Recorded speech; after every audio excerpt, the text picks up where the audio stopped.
Alright, this is the Sturmey Archer S2C kickshift hub, and it's a coaster brake, back pedal brake, but also a back pedal 2 different gears. And there's one gear, and there's the other gear.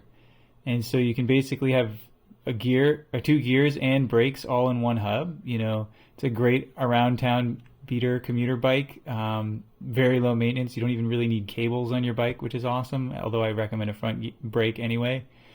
But I've had this on my bike for over a year, and while I love the functionality, it's been awesome. I have noticed, and I noticed it when I first bought the hub, that there is some friction. So I just want to talk about why that is. At first I thought it might have been an issue with my hub, but now that I've taken it apart and I figured it out, it's absolutely necessary for this whole system to work.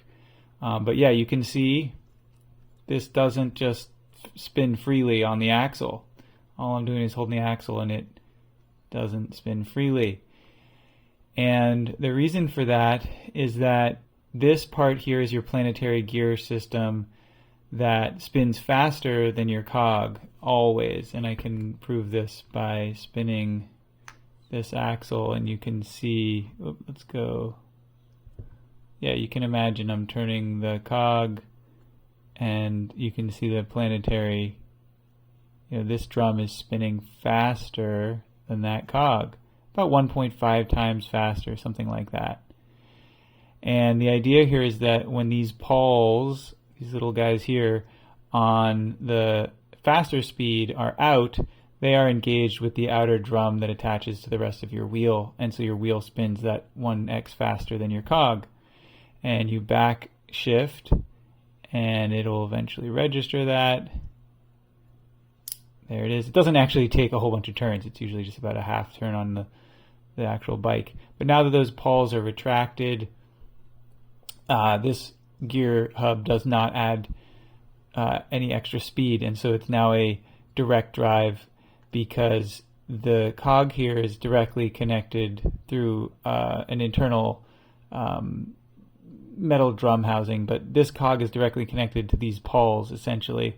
So when these are retracted, these become the default and engage with the housing of the wheel, and these spin one-to-one with the cog. And I can prove this by turning the cog, and while this one here spins extra fast, those guys don't. They spin the same speed as the cog.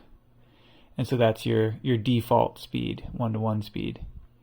And it's really cool. I just, you can sort of see how it works. But in order for this whole thing to work and for it to register that you're changing between gears, it has to have some way, some sort of,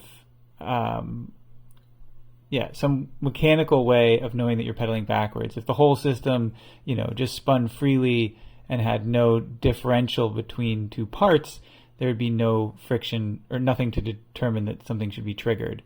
And so what's going on here is that this section of the hub, which is a one-to-one with the cog, is connected to this section which spins extra fast via a single, and I'll show it to you, this little guy here. This is a circlip ring, and you can see there's friction connecting it to the outer housing of this geared system. It's a little spring, and it's harder to go one way than the other a little bit on purpose, but it has friction and it connects to the pieces via this little pin of the one-to-one. So there's a relationship, and that differential, that friction relationship, if it was a direct, obviously if it was a rigid connection between the one-to-one and the extra speed, then you wouldn't be able to use this speed if they're always connected. This would just become a one-to-one. But they're basically connected via this soft friction clip so that when you back pedal, it will sort of cause that friction to slide and move this housing differently than the internal little ratchet system in there. There it is, which basically pulls the pawls in or out. And in order for this whole system to work, you have to be able to move this housing independent of the actual gearbox. And that's what this does by just going a slightly different speed and having this friction clip relationship. So keep going backwards.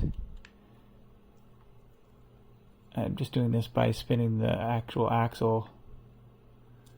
Keep going backwards, and there you go.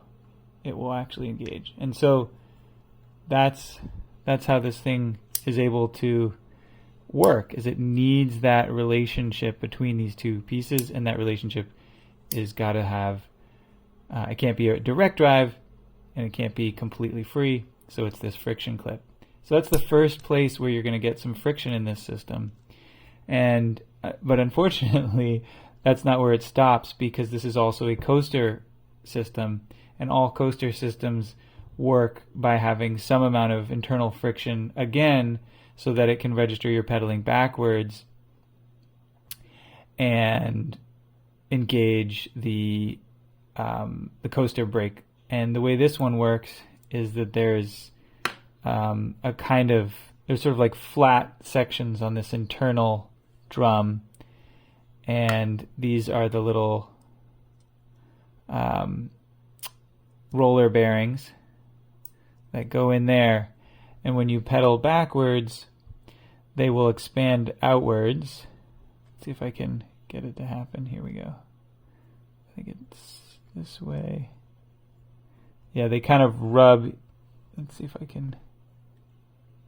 There, so that's retracted, so it's basically level with the outer edge. And then if I go the other way, you can see they expand outwards, and they're a little outside the edge of this circle. And that's all it takes, that little retraction and expansion. That's all it takes to push the drum, this guy, out enough to make contact with the outer hub and cause your wheel to stop. And in order for that whole system to work, again, you have to have a relationship where one thing either moves a different speed or doesn't move at all, and the other thing does move. And in this case, that's the 1-to-1 ratio cog here, and this actual like pin holding assembly, they have to move independent of each other, and they can't move independent of each other very far. There's actually like a lot, there's actually, if you look in deeper in there, you can see this little, let me just get a poker here. This little inward divot bumps up against, you can see it's in there. There's one hard bump and then the other hard bump. So it can't, go infinitely, or else you could damage the hub of your bike, or it would just not, these have to have stops in some direction. But the fact that moving this independent of this is what engages your brake means there has to be some way for the system to know that, keeping one thing, and since these two parts are actually all part of the assembly that's connected to the 1-to-1 ratio, there's no speed differential here. So what does it do? Well, what it does, and I'll just take a second to put this back together. There's 5 of these little guys. And I know there's like hair and stuff. This is not great, but just for demonstration. So this goes on here, and then there's a little notch in this that once you push this down over those roller bearings, that notch has to align with another circlip ring, friction ring. Okay, and then this whole outer brake drum assembly is attached to the brake arm, which is then secured to your bike.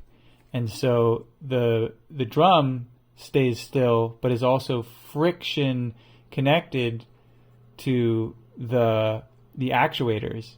And so there's just sort of always, when you're biking, this friction in one direction, so that when you go the other direction, the difference between this frozen, stopped braking assembly and the internal pinion system causes those pins to come out. And it's very subtle, but like I said, it doesn't take very much. You can see it expands, causes that to expand. And so this circlip ring has to be pretty tight, because you really don't want that to fail. If it doesn't register the friction of the backpedaling, then you could, not brake. It might just not brake at all. And so there's just sort of always this double. This is the amount of friction you'll often get.